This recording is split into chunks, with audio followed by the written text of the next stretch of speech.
Are there any biomarkers emerging in the treatment of small cell lung cancer? Is anything happening in that space similar to how it happened in non-small cell? There's this really important work conceptually that looks at the transcription subtyping of small cell. I'm not going to nerd out on what that is, but what I do want to share is that this research shows four discrete biologic themes that seem to be driving small cell that look like they're four different cancers. It's very new.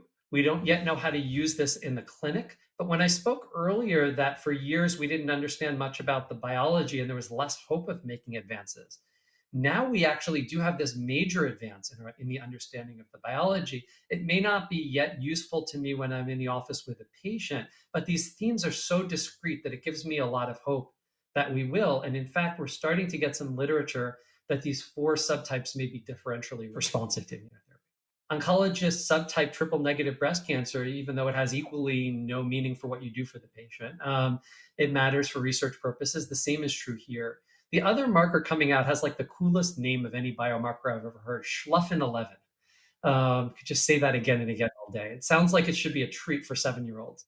But Schluffen 11 seems to predict who benefits from the addition of a class of drugs called PARP inhibitors to chemotherapy. And there are clinical trials prospectively evaluating that idea right now. I think back to my early days in this space and really trying to kind of wrap my arms around what was happening in both non-small cell and small cell lung cancer. And of course, non-small cell made advances more quickly. And I just think back to a time when we didn't have anything in 2003 when lung cancer first became a really important, part of my life.